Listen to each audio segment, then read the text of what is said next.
वह अपने घर आया और उसके अपनों ने उससे ग्रहण नहीं किया, परंतु जितनों ने उससे ग्रहण किया उसने उन्हें परमेश्वर के संतान होने का अधिकार दिया। हे महान परमेश्वर, तो अपने पुत्र यीशु ख्रीस्त इस जगत में भेजा ताकि पापी मनुष्यों को उद्धार करे और उनको अनंत जीवन का मार्ग दिखाए। हम जितनों ने उनके जीवित वचनों को ग्रहण किया है, हे पिता परमेश्वर, हम उनके पवित्र संगति की योग्य बनाए जाए। उससे हमारे प्रभु यीशु ख्रीस्त के नाम में आमीन। गीत गाएंगे। गीत संख्या 214 214। आ प्रभु के पास सुनवा तुझे गुनाहगार।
परमेश्वर का प्रेम और पवित्र आत्मा की सहभागिता आप सबों के साथ रहे और आपके साथ भी रहे। हम शुद्धता की प्रार्थना एक साथ कहें।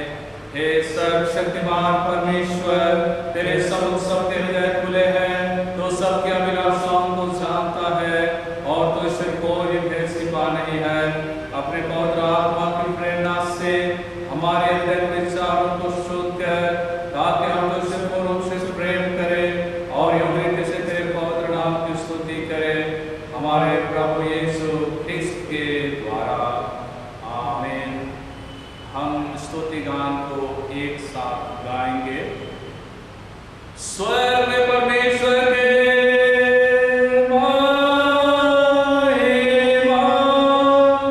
और प्रेरित पुरुष के लोगों को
जीवन और आरोग्यता के दाता, हम विनती करते करते हैं कि सब रोगियों पर दया दृष्टि कर, विशेषकर उन पर जिनके लिए हमारी प्रार्थना चाही गई है, उन पर और उनकी सेवा करने वालों पर अपनी आशीष सुने। आशा की यदि तेरी इच्छा हो तो ये तन और मन में चंगे हो जाएं, हमारे प्रभु यीशु ख्रिस्त के द्वारा। आमीन। हम सुसमाचार प्रचार के लिए प्रार्थना करें। हे परमेश्वर हमारे स्वर्गीय पिता, जिसने अपने एकलौते पुत्र को जगत में भेजने से अपना प्रेम प्रकट किया कि सब मनुष्य उसके द्वारा त्राण पाए, अपनी कलीसिया पर अपना पवित्र आत्मा उंडेल को प्रत्येक प्राणी को सुसमाचार का प्रचार कर उसकी आज्ञा पूरी करे। हम विनती करते हैं कि तू अपनी कटनी में मजदूरों को भेज, सब जोखिमों और परीक्षाओं में उनकी रक्षा कर, और उस समय को शीघ्र पहुंचा जब अन्य जाति पूरी रीति से एकत्र कर लिए जाए और सारा इस्राएल त्राण पाए। उसी तेरे पुत्र हमारे प्रभु यीशु ख्रिस्त के द्वारा। आमीन। आज के लिए ठहराया हुआ पहला पाठ वचन यहेजकेल नामक पुस्तक 33 अध्याय उसके 30 पद से 32 पद तक। यहेजकेल नामक पुस्तक 35 अध्याय 30 पद से 32 पद तक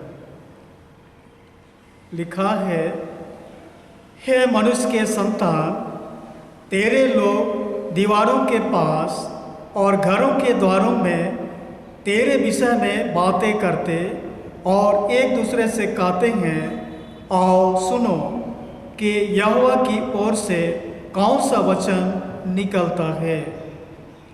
वे प्रजा के समान तेरे पास आते और मेरी प्रजा बनकर तेरे सामने बैठकर तेरे वचन सुनते हैं, परंतु वे उन पर चलते नहीं। मुंह से तो वे बहुत प्रेम दिखाते हैं, परंतु उनका मन लालच ही में लगा रहता है।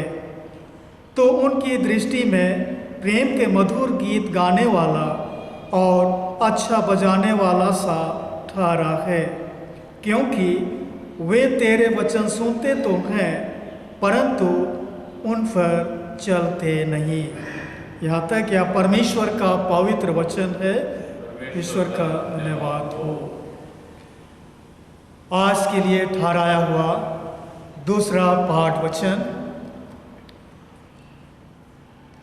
प्रेरितों के काम नामक पुस्तक 17 अध्याय और उसके पहले पद से 9 पद तक।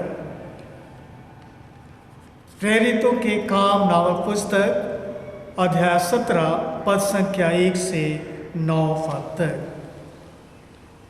लिखा है, फिर वे अम्फिपुलिस और अपुल्लोनिया होकर थिस्सलुनीके में आए, जहाँ यहूदियों का एक आराधनालय था।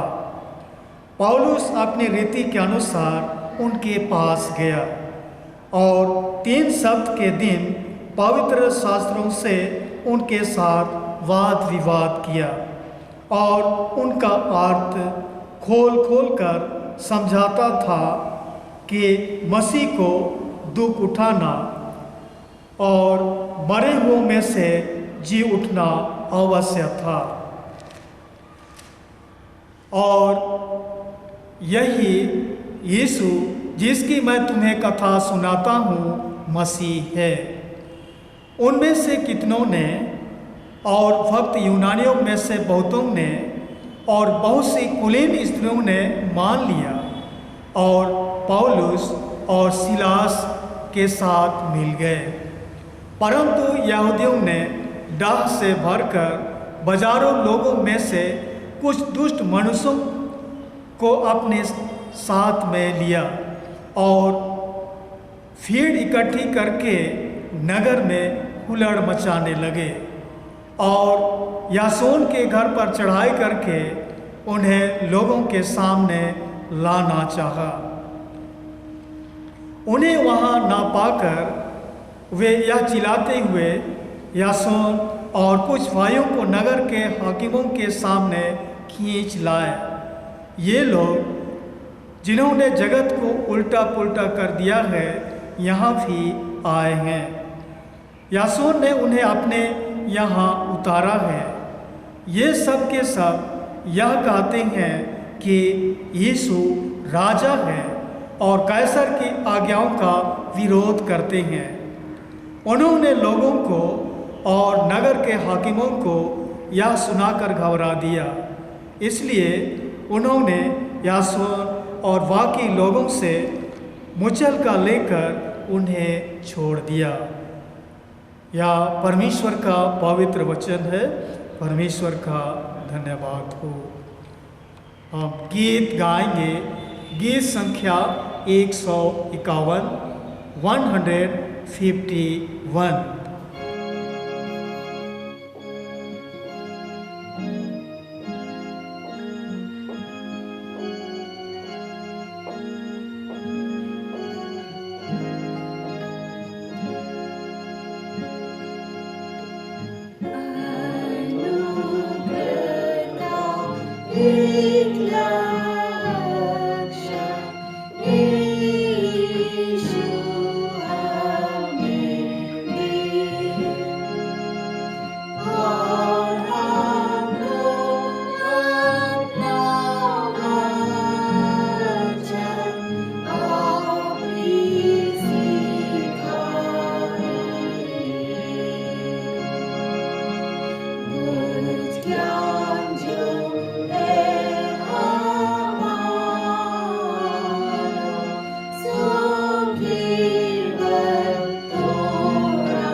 प्रेरितों के विश्वास वचन। मैं सर्वशक्तिमान पिता स्वर्ग और पृथ्वी के सृष्टिकर्ता परमेश्वर पर विश्वास करता हूँ। मैं उसके इकलौते पुत्र हमारे प्रभु यीशु ख्रीस्त पर विश्वास करता हूँ। वह पवित्र आत्मा के सामर्थ्य से गर्भ में आया और कुंवारी मरियम से जन्मा। उसने पोंतुस पिलातुस के शासन में दुख होगा। वह क्रूस पर चढ़ाया गया, मरा और गाड़ा गया और मृतों के लोक में उतरा। तीसरे दिन वह जी उठा। वह स्वर्ग पर चढ़ गया और पिता की दाहिनी ओर विराजमान है। वह जीवितों मृतों का न्याय करने को फिर आएगा। मैं पवित्र आत्मा पर, पवित्र साधुओं की कलीसिया पर, संतों की संगति, पापों की क्षमा, देह के पुनरुत्थान और अनंत जीवन पर विश्वास करता हूँ। आमीन। हम समस्त मानव जाति के लिए प्रार्थना करें और अपनी प्रार्थना को प्रभु यीशु ख्रीस्त के निरंतर निवेदन के साथ साथ अर्पण करें। हम प्रार्थना करें। क्रम संख्या 17 से आगे काम में लाएंगे। प्रिय भाइयों और बहनों, हमारे प्रभु यीशु ख्रीस्त ने कहा है, प्रभु हमारा परमेश्वर ही एकमात्र प्रभु है। तो प्रभु अपने परमेश्वर को अपने संपूर्ण मन, संपूर्ण प्राण, संपूर्ण बुद्धि और संपूर्ण शक्ति से प्रेम कर। यह पहली आज्ञा है। दूसरी यह है, अपने पड़ोसी को अपने समान प्रेम कर। इनसे बड़ी और कोई आज्ञा नहीं है। परमेश्वर ने संसार से ऐसा प्रेम रखा कि उसने अपना इकलौता पुत्र यीशु ख्रीस्त दे दिया कि वह हमें पापों से बचाए, स्वर्ग में हमारे लिए निवेदन करता हो और हमें शाश्वत जीवन में पहुंचाए। इसलिए हम पश्चाताप और विश्वास के साथ अपने पापों का अंगीकार करें हम परमेश्वर की कृपा से उसकी आज्ञाओं का पालन करने का और सब लोगों के साथ मेल मिलाप और प्रेम से रहने का दृढ़ संकल्प करें।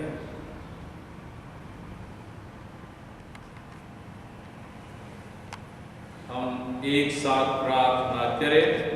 हे सर्वशक्तिमान परमेश्वर, हमारे स्वर्गीय पिता, हमने मन वचन और कर्म से तेरे विरोध और एक दूसरे के विरोध पाप किया है। हमने अपनी अज्ञानता और दुर्बलता के कारण और जानबूझकर भी बुराई की है और भलाई करने में असफल रहे हैं। इन सब पापों के लिए हम सचमुच खेदित हैं और अंतःकरण से पश्चाताप करते हैं। तेरे पुत्र यीशु ख्रीस्त ने हमारे लिए अपने प्राण दिए, उसी के कारण हमें जो पाप किए उनको क्षमा कर और यह वर दे कि भविष्य में हम नया जीवन पाकर सदा तेरी सेवा करें, ताकि तेरे पवित्र नाम की महिमा हो। आमीन। सर्वशक्तिमान परमेश्वर उन सबको क्षमा करते हैं जो एक दूसरे को क्षमा करते और सच्चा पश्चाताप करते हैं। वह हम पर दया करे, हमारे सब पापों को क्षमा करे, उन समय छुटकारा दे, सब भले कामों में स्थिर और सबल करे और शाश्वत जीवन में बनाए रखे। आमीन। परमेश्वर का धन्यवाद हो। हम सब मिलकर ख्रीस्त की देह हैं। हम सब ने एक आत्मा द्वारा एक देह में बपतिस्मा लिया है। हम ऐसे कार्यों में संलग्न रहें जिनसे शांति मिलती और एक दूसरे का निर्माण होता है। प्रभु की शांति सदा आप सबों के साथ रहे और आपके साथ भी रहे। हम इस समय श्रद्धा और भक्ति भय के साथ अपने चढ़ावे प्रभु को अर्पण करते हुए गीत गाएंगे। गीत संख्या 134 134।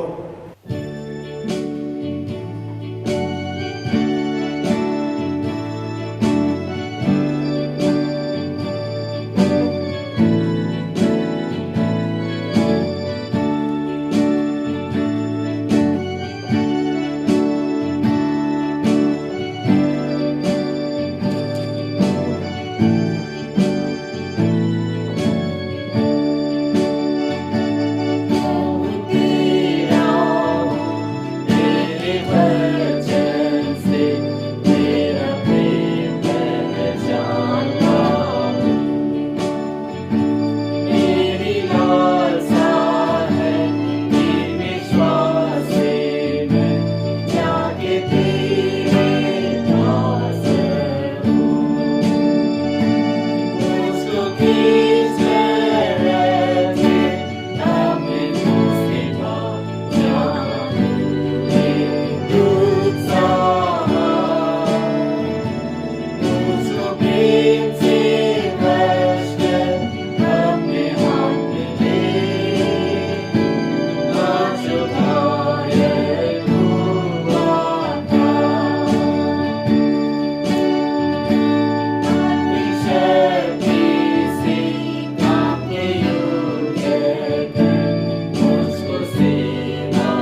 हम इस दान को परमेश्वर के लिए अर्पण करें।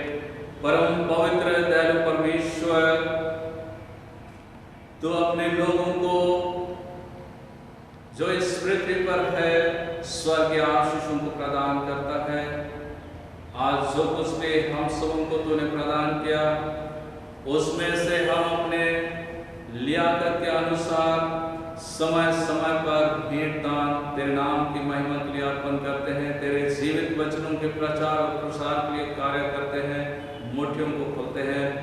ऑनलाइन के माध्यम से जहाँ कहीं भी लोग देखते हैं, अपने मुट्ठियों को खोलते हैं। हे प्रभु, उनके दानों पर तेरी अपरंपार आशीष होने पाए और उनके जीवन में, उनके भंडार में पुनः तो अपने स्वर्गीय आशीषों को उंडे, यीशु ख्रिस्त के नाम में, आमीन। हम प्रभु की प्रार्थना एक साथ कहें। हे हमारे पिता, तू जो स्वर्ग में है, तेरा नाम पवित्र माना जाए, तेरा राज आए, तेरी इच्छा जैसे स्वर्ग में पूरी होती है वैसे इस पृथ्वी पर भी हो।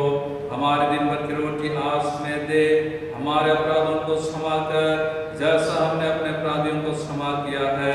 हमें परीक्षा में ना डाल, परंतु बुराई से बचा, क्योंकि राज और महिमा अब सर्वदा तेरे ही है, आमीन।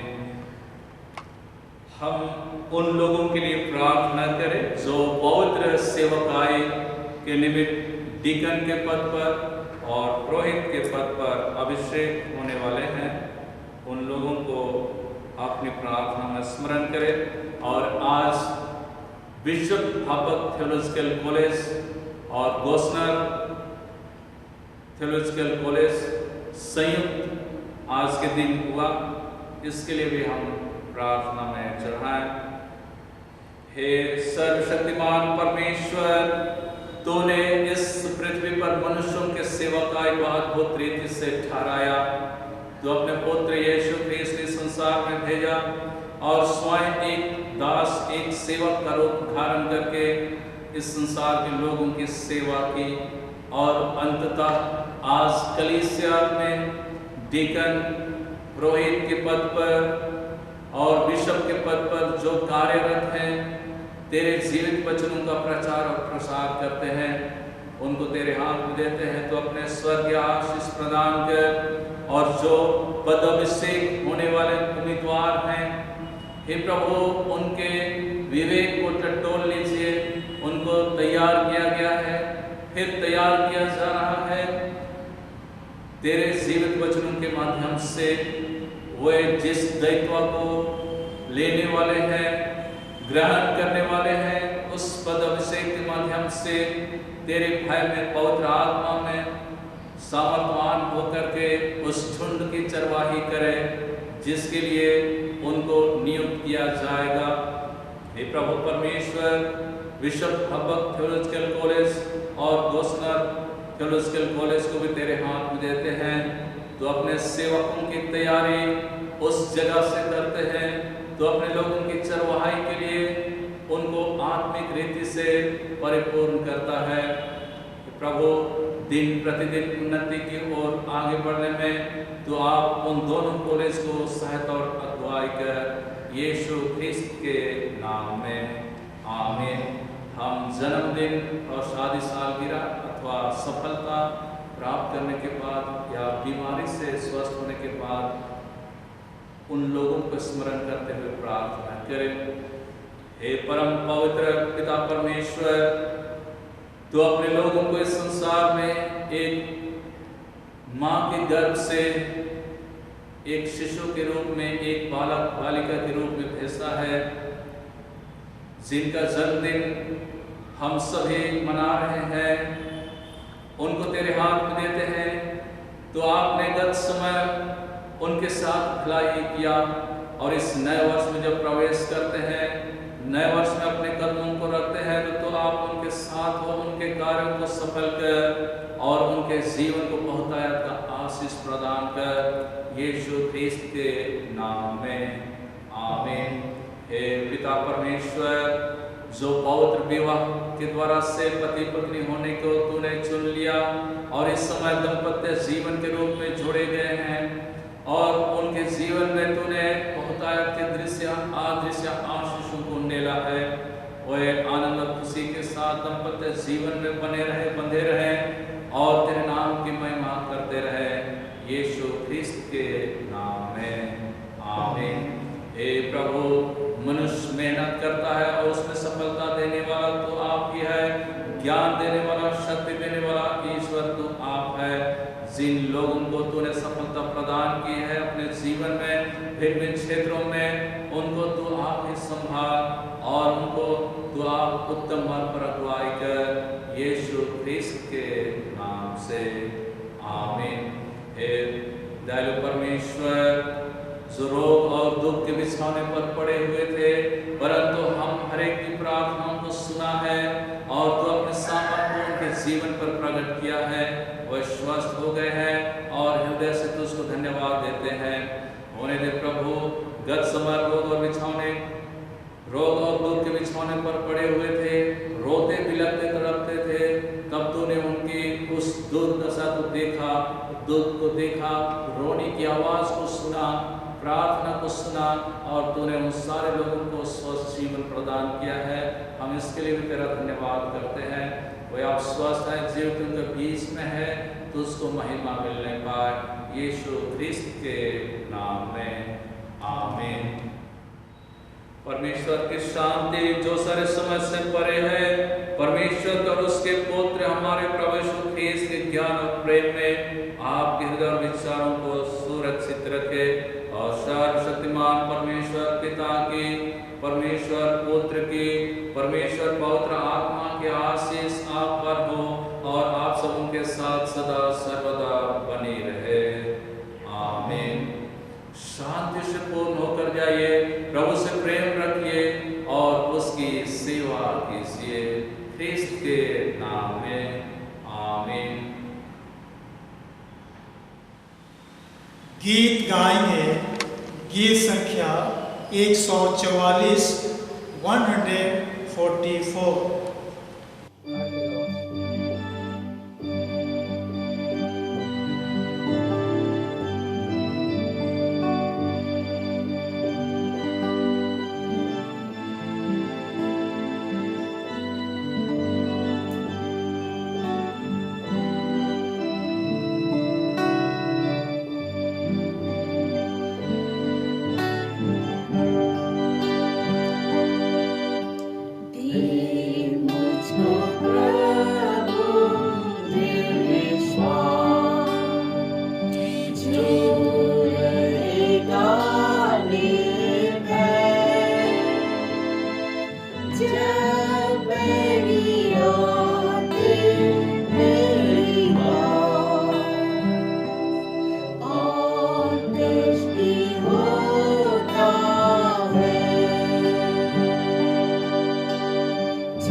तो हम सब उनकी आराधना स्तुति को स्वीकार कर हम सब उनकी अयोग्यता का विचार ना करके जिस सेवा कार्य के लिए तूने हम हर एक को बुलाया है, जो योग्यता तूने हमें दिया है, जो हम हर एक को दिया है, उसके द्वारा से तुझको महिमा मिलने पाए, हमारे प्रभु यीशु ख्रिस्त के नाम में, आमीन। मैं धन्यवाद का पुरोहित होकर के आज के जीवित वचन के लिए जमशेदपुर के पादरी अनिल दीपक जोजो को धन्यवाद देता हूं, जो कि हम सबको परमेश्वर के जीवित वचनों से रूबरू कराया है। मैं उनके समस्त परिवार को धन्यवाद देता हूं। धन्यवाद। हमारे प्रभु यीशु ख्रिस्त का सुसमाचार पवित्र मरकुस रचित सुसमाचार उसके 6वें अध्याय और उसके पहले पद से सुसमाचार आरंभ होता है। हे प्रभु यीशु ख्रिस्त तेरी महिमा होवे। मरकुस 6:1 से आगे। वहाँ से निकलकर वह अपने देश में आया और उसके चेले उसके पीछे हो लिए। सब्त के दिन वह आराधनालय में उपदेश करने लगा और बहुत लोग सुनकर चकित हुए और कहने लगे, इसको ये बातें कहाँ से आ गई और यह कौन सा ज्ञान है जो उसको दिया गया है और कैसे सामर्थ्य के काम इसके हाथों से प्रकट होते हैं। क्या यह वही बढ़ाई नहीं जो मरियम का पुत्र और याकूब और योसेस और यहूदा और शमौन का भाई है, और क्या उसकी बहनें यहाँ हमारे बीच में नहीं रहती? इसलिए उन्होंने उनके विषय में ठोकर खाई। यीशु ने उनसे कहा कि भविष्यद्वक्ता अपने देश और अपने कुटुंब और अपने घर को छोड़ और कहीं भी निरादर नहीं होता, और वह वहाँ कोई सामर्थ का काम न कर सका, केवल थोड़े बीमारों पर हाथ रखकर उन्हें चंगा किया। और उसने उनके अविश्वास पर आश्चर्य किया और चारों ओर के गांव में उपदेश करता फिरा।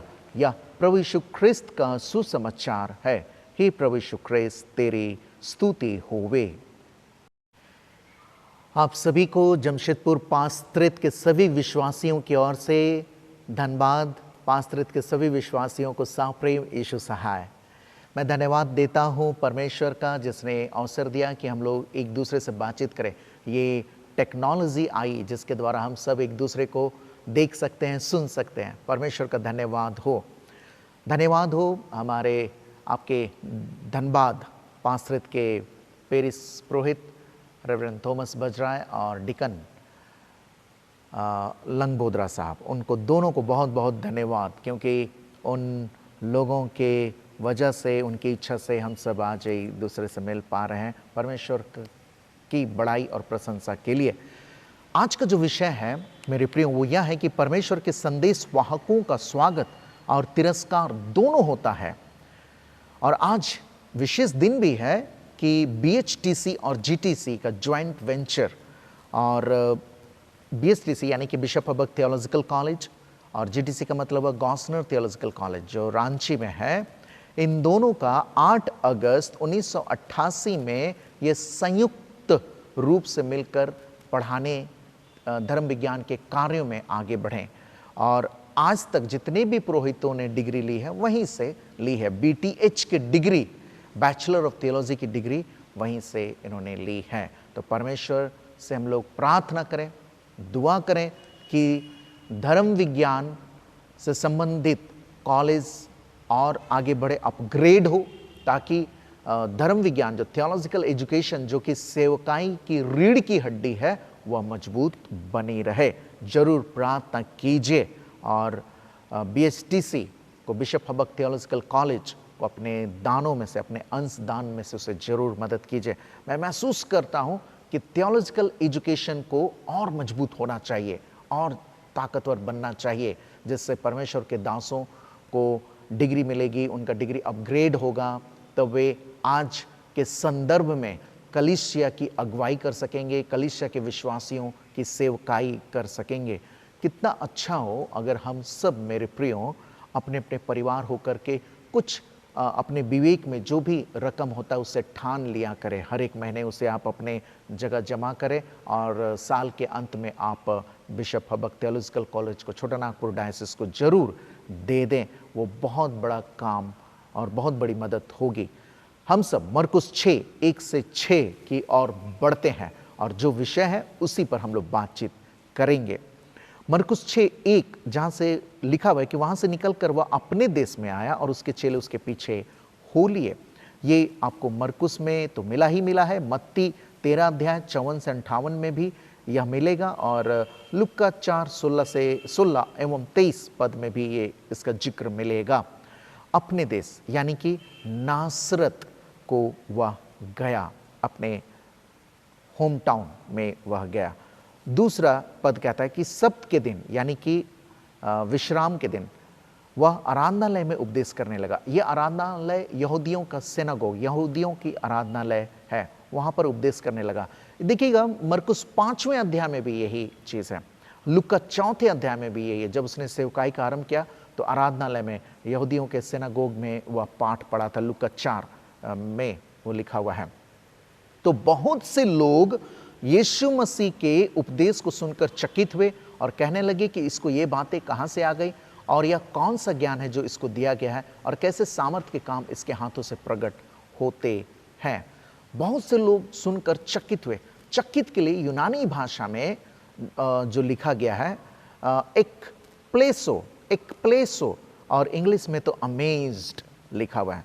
आजकल के समय में जब हम सब सोशल मीडिया का भरपूरी से इस्तेमाल कर रहे हैं तो मैं सोचता हूँ सबसे आसान वाक्य यही होगा, माइंड ब्लोइंग, है ना, माइंड ब्लोइंग। उसका टीचिंग, उसके काम, उसका पर्सनालिटी माइंड ब्लोइंग है, ऐसा हम सब कहेंगे। तो यहाँ पर जो लिखा हुआ है वह है चकित हुए, वे भ्रमित नहीं हुए। क्या हो रहे हैं? चकित हो रहे हैं। अंतर है। बहुत सारे उपदेशक हमारे बीच में उपदेश करेंगे, हम लोग को भ्रमित कर देंगे, लेकिन यीशु मसीह ने जो उपदेश दिया और जो उपदेश दे रहे हैं उससे लोग चकित हो रहे हैं, अमेज्ड। ओ बाबा रे बाबा, इतनी अच्छी बातों को उसने कहा। और ऐसा उसने उपदेश नहीं दिया जिससे लोग भ्रमित हो जाएं। हमारे बीच में निश्चय मेरे प्रियो ऐसे प्रचारक लोग या पास्टर लोग होंगे जो हमें ऐसी शिक्षाएं देते हैं जिससे हम सब भ्रमित हो जाते हैं। कोई कहता है यीशु मसीह का नाम ही नहीं है, हम लोग सुनकर भ्रमित हो जाते हैं, चकित नहीं होते। हो सकता होगा शायद यीशु मसीह का नाम ही नहीं था। लेकिन ऐसे लोगों के लिए मैं कहना चाहूँगा, पहला यूहन्ना 4 और आगे से पढ़िएगा तो उसमें लिखा है कि हम जो आत्मा यह मान लेते कि यीशु मसीह शरीर में से होकर के आया वही तो सच्ची आत्मा है, और जो यह नहीं मानती वो ख्रिस्त विरोधी की आत्मा है। मेरे प्रियो, बाइबल पढ़ना होगा, पढ़ा करना होगा, नहीं तो हम चकित की जगह भ्रमित होते रहेंगे। प्रचारक लोग आएंगे, उपदेशक लोग आएंगे, हमें भ्रमित करते चले जाएंगे। बाइबल पढ़ेंगे तो हम लोग चकित होंगे, अमेज्ड, है ना, भ्रमित नहीं लेकिन चकित होंगे। यहाँ बहुत सुंदर शब्द का मैं अच्छा लगा कि जितने लोग आराधनालय में आते वे चकित हो गए, क्योंकि वे व्यवस्था की पुस्तकों को पढ़ रहे थे, पढ़ने वाले लोग थे। यहूदी लोग 12 साल की उम्र तक मूसा की 5 पुस्तकों को पढ़कर खत्म कर देते थे। हम लोग अपने बच्चों को 12 साल तक क्या क्या पढ़ करके खत्म करवाते हैं? क्या कम से कम 400 समाचार तो जरूर उनको बोलिए कि पढ़ करके खत्म करे बाबू मैया, उसके बाद आगे बढ़ेंगे। उसी तरह पुराने नियम को भी पढ़कर खत्म करें। हम लोग ठान ले कि हम लोग भी बाइबल को अपने इस जीवन में पढ़कर खत्म करेंगे। अगर आप सब यंत्री पाठ पढ़ना शुरू करेंगे, यंत्री पाठ में 3 वर्ष होते हैं, क ख ग। अगर क ख ग प्रतिदिन पढ़िएगा यंत्री पाठ के अनुसार, मेरे प्रियो, जो छोटा नागपुर डायसिस से छपा करती है, आप 3 साल में बाइबल को समझ कर खत्म करेंगे। ध्यान दीजिएगा, बाइबल को समझ करके खत्म करेंगे, पढ़ेंगे और समझेंगे तब खत्म होगा। तब हम लोग भी यीशु मसीह की शिक्षाओं को पढ़ करके सुन करके चकित होंगे, भ्रमित नहीं होंगे। कोई भी प्रचारक हमें भ्रमित नहीं कर पाएगा। तो परमेश्वर का धन्यवाद हो ये शब्द देने के लिए। और अमेज्ड यानी एक प्लेसो जो यूनानी भाषा है, नए नियम की मूल भाषा यूनानी है, इसका अर्थ होता है टू स्ट्राइक, टू ब्लास्ट, यानी कि मानसिकता पर प्रहार करना। जो हम लोग का गलत मानसिकता, माइंडसेट है, उसको शिक्षा के द्वारा उसको तोड़ देना, ब्लास्ट, उड़ा देना। तो मेरे प्रियो, हम सब यीशु मसीह की शिक्षा जो कि वहाँ सुनकर लोग चकित हुए, वास्तव में उनके उस माइंडसेट को उसने तोड़ दिया, माइंडसेट को उड़ा दिया, और इसलिए वो चकित हुए। वो गलत शिक्षा नहीं दे रहा था, सही शिक्षा को सही तरीके से दे रहा था। यीशु की शिक्षा में क्या थी? मैं महसूस करता हूँ की 4 बातें, यीशु मसीह की शिक्षा में 4 बातें जुड़ी रहती थी। पहला चीज था कि अधिकार, यीशु मसीह की शिक्षा में अधिकार जुड़ा रहता था, जो मत्ती 7:28 से 29 में देखने को मिलेगा। इसकी छाया देखने को मिलेगी, आप सब जरूर पढ़िएगा, मत्ती 7:28 से 29। यानी कि पहला चीज है अधिकार, ऑथोरिटेटिव टीचिंग था। दूसरा क्या है? नॉलेजेबल, ज्ञान था, जो कि यूहन्ना 7:15 से 16 में मिलेगा, इसकी छाप मिलेगी। तीसरा क्या था? पावरफुल टीचिंग, यानी कि सामर्थ्यशाली शिक्षा, ये यीशु मसीह की शिक्षा में थी। और चौथा क्या था? अनमैच्ड, यानी कि अनोखा, कोई मिला हुआ नहीं, मिलावटी शिक्षा वो नहीं दे रहे थे। तो ये 4 बातें यीशु मसीह की शिक्षा में थी, इसलिए वे लोग चकित थे और कहने लगे इसको ये बातें कहां से आ गई और यह कौन सा ज्ञान है जो इसको दिया गया है। मरकुस 6:2 में यह बातें लिखी गई और कैसे सामर्थ के काम इसके हाथों से प्रकट होते हैं। ये 4 बातें यीशु की शिक्षा में थी, इसे आप जरूर याद रखिएगा। मेरे प्रियो, जब अपने यहाँ आया था, अपने नासरत में आया था, उसे इससे पहले भी वो आ चुका था। ऐसा नहीं कि वो पहली बार यहाँ आया है, इससे पहले भी कई एक बार आ चुका था अपने घर, अपने होम टाउन। लूका 4 में जब उसके यीशु मसीह की सेवकाई आरंभ होती है तो वहाँ से उसने घोषणा की थी कि आखिर उसकी सेवकाई है क्या, जिसे नाजरत मैनिफेस्टो कहते हैं, है ना। बहुत सारे हमारे पार्टी लोग, नेता लोग अपने आप को जितवाने से पहले बताते हैं, अपना मैनिफेस्टो देते हैं कि मैं नल ठीक करा दूंगा, मैं सारी व्यवस्था की पोल खोल दूंगा, इत्यादि इत्यादि। तो ये जो नाजरत मैनिफेस्टो, जो लूका 4 के अनुसार यीशु मसीह ने अपनी सेवकाई के उद्देश्य को बताया था, और इसलिए यीशु मसीह को मारने का भी प्रयास किया जाने लगा था। लूका 4:29 में इसकी कुछ बातों को आप लोग देख पाएंगे। मेरे प्रियो, अब आगे बढ़ते हैं। तीसरा पद में कहता है, क्या यह वही बढ़ाई नहीं जो मरियम का पुत्र और याकूब और योसेस और यहूदा और शमौन का भाई, और क्या उसकी बहनें यहाँ हमारे बीच में नहीं रहती? इसलिए उन्होंने उनके विषय में ठोकर खाई। यीशु मसीह के भाई, प्रभु यीशु के जन्म के उपरांत उनके 4 भाई थे तथा 2 या उससे अधिक बहनें थी, जो यूसुफ और मरियम की संतान थी। और मत्ती 1:25 में भी इसका जिक्र है। याकूब, जो यीशु मसीह का भाई था, यरूशलेम की कलीसिया का अगुआ और याकूब की पत्री का लेखक हुआ, और यहूदा ने उस पत्री को लिखा जो उसके नाम पर है, और उसके विषय में ठोकर खाई। यानी कि ये सारे भाई बहन लोग भी यीशु मसीह के विषय में ठोकर खाए, उन्होंने विश्वास नहीं किया, लेकिन बाद में वे लोग अच्छे रीति से उसके चेले बनते चले गए, जैसे मैंने कहा। और ये जो तीसरा पद है मरकुस 6:3, वो बताता है कि वास्तव में यीशु मसीह हमारे ही जैसे पारिवारिक व्यक्ति थे, उनके भाई बहन भी थे। और यहाँ पर जो एक शब्द आता है, क्या यह वही बढ़ाई नहीं, क्या यह वही कारपेंटर नहीं, क्या यह वही बढ़ाई नहीं। यहाँ यीशु मसीह एक बढ़ाई है, उसका जो काम है, उसका जो सर्विस है, ऑक्यूपेशन है, वो क्या है? बढ़ाई का काम करते हैं भाई। और यहाँ लिखा है कि जो मरियम का पुत्र, कभी कभी बोलते हैं ना, ये फलना पिता के नाम से जाना जाता है, बच्चों को पिता के नाम से जाना जाता है, लेकिन यहाँ पर मरकुस ने लिखा जो मरियम का पुत्र है। क्या ये वही तो नहीं जो आश्चर्य कम कर रहा है? मरियम का पुत्र कहने का सीधा तात्पर्य यह है कि उस समय तक जो यूसुफ है वो मर चुके हैं, यीशु मसीह के जो पिता हैं वो मर चुके हैं, वो नहीं है, केवल मरियम जिंदा है, इसका तात्पर्य यह है। और लोग बोलने लगे जो आश्चर्य कम करता है, हम ही लोग के साथ पला बड़ा लोग है ना, घर का मुर्गी दाल बराबर। अरे हम ही लोग के साथ खेला कूदा है, लेकिन कैसे ज्ञान की बातें करता है, कैसे सामर्थ्य के काम करता है। इसलिए वो लोग उसके विषय में ठोकर खाने लगे कि भला हमारे बीच से हमारे जैसा ही खाने पीने वाला लड़का इतना बड़ा ज्ञान की बातें करने लगा और इतने आश्चर्य की बातें करने लगा। ये उन्होंने ठोकर खाया, अविश्वास की बातें उनमें घुसने लगी। लेकिन अविश्वास के साथ साथ थोड़ा तो मैं कहूँगा जेलसी मैटर, हम लोग भी वही चीज़ खाए पिए पहने, लेकिन ये आज थोड़ा सा अलग है। चौथा पद जो आज का विषय है, आज का इतवार का जो विषय है, मरकुस 6:4 में लिखा है, यीशु ने उनसे कहा कि भविष्यद्वक्ता अपने देश और अपने कुटुंब और अपने घर को छोड़ और कहीं भी निरादर नहीं होता।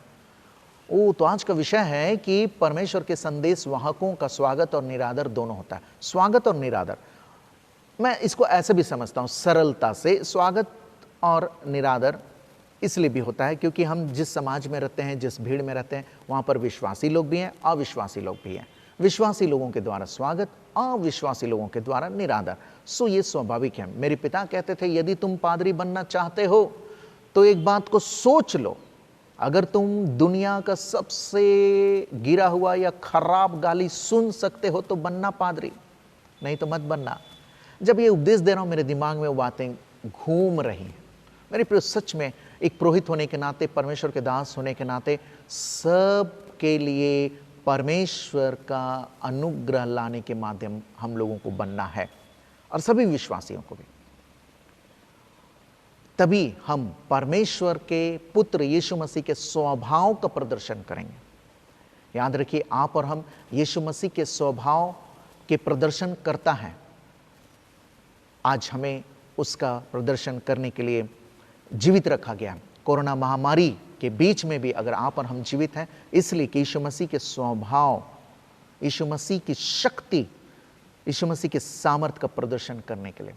यूहन्ना 14:12 में इस बात को मैं दोहराना चाहूँगा पढ़ करके। यूहन्ना 14:12 में लिखा है, मैं तुमसे सच सच कहता हूँ कि जो मुझ पर विश्वास रखता है, ये काम जो मैं करता हूँ वह भी करेगा, वरन इनसे भी बड़े काम करेगा, क्योंकि मैं पिता के पास जाता हूँ।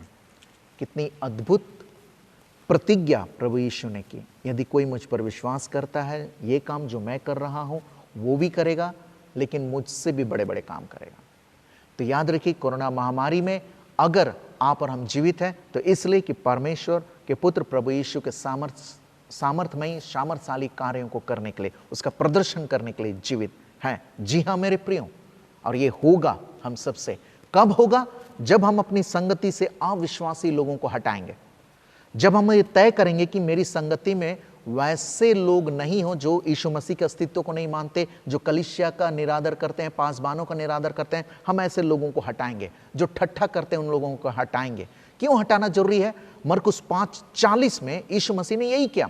जब वो यईर के घर गया, उसकी पुत्री मर चुकी थी, यीशु मसीह ने कहा मत रो, वो लड़की सो रही है। तो लोगों ने ठट्ठा किया, हंसने लगे, परंतु उसने सबको बाहर निकाल दिया। यीशु मसीह ने सबको बाहर निकाल दिया जो लोग हंसी कर रहे थे। आश्चर्य कर्म के लिए जरूरी है कि आपकी संगति में उस जगह में जहां पर आश्चर्य कर्म होना है, विश्वासी लोगों की संख्या हो।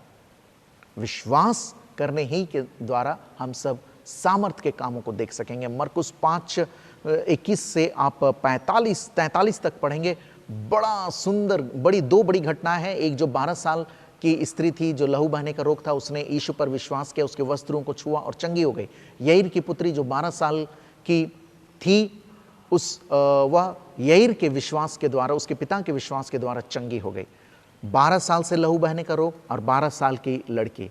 हमारे एक साल में 12 महीने होते हैं। क्या हम 12 महीनों विश्वास करेंगे प्रभु यीशु पर मेरे प्रियो, कि आश्चर्य कर्म होता रहे, आश्चर्य आनंद की धारा बहती रहे?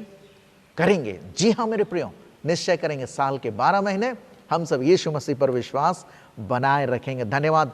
12 अंक का जो उसने ज्ञान दिया हम सबको, प्रभु का धन्यवाद हो।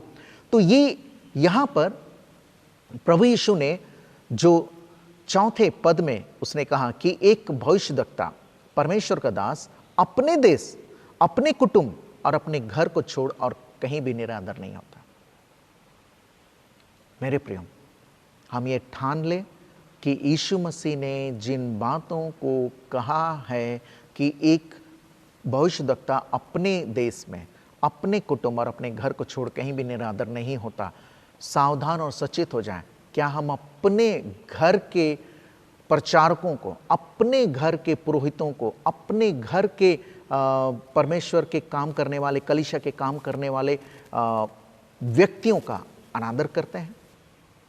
हम जरूर सोचें, इस विषय पर मनन करें। अगर हम अनादर करते हैं तो इसका मतलब है कि यीशु मसीह के अस्तित्व पर हम सवाल करते हैं। जी हाँ मेरे प्रियो, इंग्लिश में कहा जाता है कि doubting is not absence of faith but also a questioning on faith. अविश्वास जो है वह विश्वास की अनुपस्थिति को नहीं दिखाता, लेकिन यह भी दिखाता है साथ में कि हम विश्वास पर सवाल दाग रहे हैं।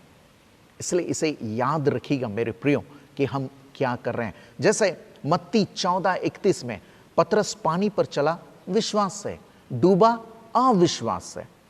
फिर स्वर्गारोहण के समय मत्ती 28 और उसके 19-20 पद में जब हम लोग पढ़ते हैं तो स्वर्गारोहण के समय कुछ लोग बहुत विश्वास किए उसे देखकर स्वर्गारोहण के, लेकिन कुछ लोग शक करने भी लगे।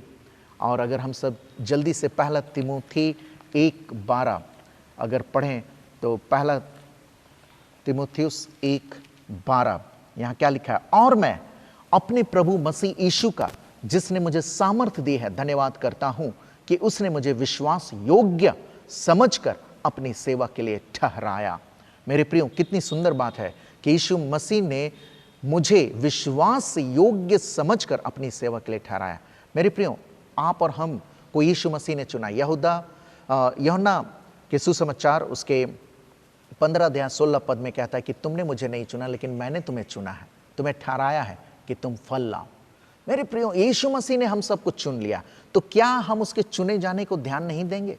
क्या हम चुने गए लोग अपने कलीसिया में काम करने वाले पासबानों प्रचारकों का निरादर करेंगे? निरादर करेंगे? इसको जरूर हम सब सोचें। आइए हम सब आगे बढ़ें। 5वें पद में कहता है मरकुस 6:5 में, और वह वहां कोई सामर्थ का काम ना कर सका, केवल थोड़े बीमारों पर हाथ रखकर उन्हें चंगा किया। मेरे प्रियो, सामर्थ के काम ना कर सका इसका मतलब यह नहीं है कि यीशु मसीह की सामर्थ घट गई, यह था कि वहां लोग विश्वास नहीं किए, यही एक कारण है। इसलिए से यह ना सोचे यीशु मसीह काम नहीं करने सका। हम अपने जीवन में भी सोचते हैं कि जो कुछ मैं मांगता हूं यीशु मसीह ने नहीं दिया, यीशु मसीह काम नहीं कर सकता। ऐसा नहीं, यीशु मसीह की सामर्थ में कमी कोई नहीं आई है, हमारे विश्वास में बने रहने की बातों में कमी आती है, इसलिए ऐसी घटनाएं होती हैं। केवल थोड़े बीमारों पर हाथ रखकर उन्हें चंगा किया। और मेरे प्रियो, जो भी बीमार थे उन्होंने विश्वास किया और यीशु मसीह ने हाथ रखा और चंगे हुए। मरकुस 5 अध्याय तो विश्वास ही पर ज़्यादा बताया गई बातों को रखता है। 12 साल से लहू बहने वाला रोग, 12 साल की बेटी, याईर की बेटी, और वो चंगी हो गई। मेरे प्रियो, जब 12 साल से लहू बहने वाले रोग से ग्रसित वो स्त्री ने जब यीशु मसीह के वस्त्र को छुआ तो वो चंगी हो गई। यीशु मसीह ने महसूस किया कि कोई शक्ति मेरे अंदर से निकली है, और उस शक्ति को यूनानी भाषा में डुनामाइट कहा गया है। डुनामाइट। जब अल्फ्रेड नोबेल ने जब अपना एक शक्तिशाली बम बनाया तो उसका नाम डायनामाइट रखा, क्योंकि जब वो परमाणु को तोड़ते हैं तो उससे निकलने वाली अनकंट्रोल्ड पावर या एनर्जी को उसने नाम दिया इसी यूनानी भाषा से, डुनामाइट से, डायनामाइट। आप में और मुझ में भी वो सामर्थ है जो हम लोगों ने पढ़ा पहला तिमोथियुस 1:12 में। पौलुस कहता है कि यीशु मसीह ने मुझे विश्वास योग्य समझा, उसने मुझे चुना और विश्वास योग्य पाया, और उसकी सामर्थ मुझ में है। और हम लोगों ने जैसा पढ़ा यूहन्ना 14:12 में कि जो काम मैं करता हूँ, यीशु मसीह ने कहा कि जो काम मैं करता हूँ यदि कोई करे, मुझ पर विश्वास बनाए रखते हुए करे, तो मुझसे भी बड़े बड़े काम करेगा। मेरे प्रियो, आप और हम महामारी में इसलिए जीवित हैं कि हम परमेश्वर के आश्चर्य कर्म का प्रदर्शन करें, परमेश्वर और यीशु मसीह के अस्तित्व का प्रदर्शन करें, उसके यीशु मसीह के व्यवहार का प्रदर्शन करें। जी हाँ मेरे प्रियो, आप अपनी संगति से अभी और इसी वक्त तय करें कि हम अविश्वासी लोगों को निकाल देंगे। हम अपनी संगति में जो कलीसिया की ठट्ठा करते हैं, परमेश्वर की ठट्ठा करते हैं, उनको निकाल देंगे। निश्चय आश्चर्य कर्म शुरू हो जाएगी। जी हाँ मेरे प्रियो, आज का सुंदर विषय हम सबको बताता है, इसलिए हम आगे बढ़ें और काम करते रहें। याद रखिए, हम प्रभु यीशु के स्वभाव के प्रदर्शन करता है। जी हाँ मेरे प्रियो, प्रभु यीशु के स्वभाव के प्रदर्शन करता है, इसे जरूर याद रखें। मरकुस 6:6 में यीशु ने कहा, और उसने उनके अविश्वास पर आश्चर्य किया और चारों ओर के गांव में उपदेश करता फिरा। बहुत दुख लगता है कि यीशु मसीह ने उनके अविश्वास पर आश्चर्य किया। वो तो उस गांव का, उस नासरत का लड़का था। अच्छा होता, भला होता कि लोग विश्वास करते।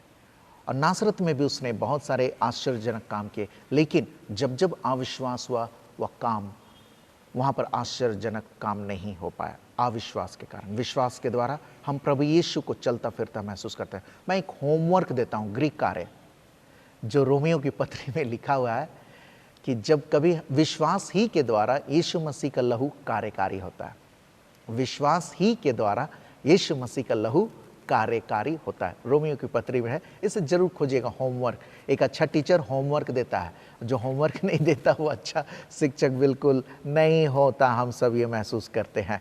तो मैं समझता हूँ कि होमवर्क आपको और मुझको विश्वास में बहुत आगे बढ़ाएगा। विश्वास ही के द्वारा यीशु मसीह का लहू जब एक्टिवेट हो जाता है मेरे और आपके जीवन में, कौन हमें हरा सकता है?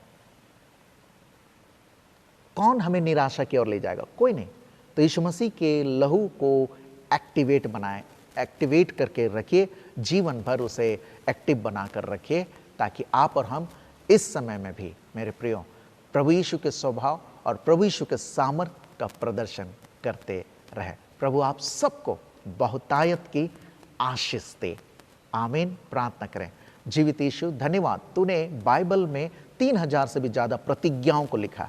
उन प्रतिज्ञाओं के लिए धन्यवाद, उन सारे प्रॉमिसेस के लिए धन्यवाद। परमेश्वर ऐसा वर दे कि हम सब इस पृथ्वी पर तेरे पुत्र यीशु ख्रिस्त के स्वभाव, उसके सामर्थ का प्रदर्शन करने वाले बने रहें, हमारे प्रभु यीशु ख्रिस्त के द्वारा। आमीन।